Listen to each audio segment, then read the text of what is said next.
मोहब्बत कभी दूसरी या तीसरी नहीं होती, बल्कि मोहब्बत तो वो होती है जिसके बाद कभी मोहब्बत नहीं होती। मोहब्बत सहरी में पी जाने वाली आखिरी पानी के कतरे की तरह होती है कि अगर तो इसके बाद पानी का एक कतरा भी पी लिया जाए तो आपका रोज़ा टूट जाता है। इसी तरह अगर मोहब्बत के बाद मोहब्बत हो तो फिर वो मोहब्बत ही क्या। मोहब्बत तो सिर्फ जिंदगी में एक बार होती है। वो एहसास तो जिंदगी में सिर्फ एक ही बार होता है।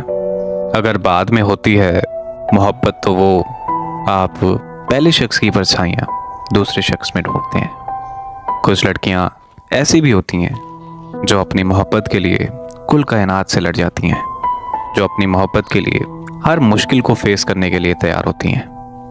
ऐसी लड़कियों के लिए पैसा मैटर नहीं रखता।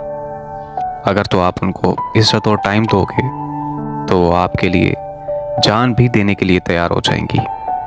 और औरत ज़ात सिर्फ मोहब्बत की भूखी होती है।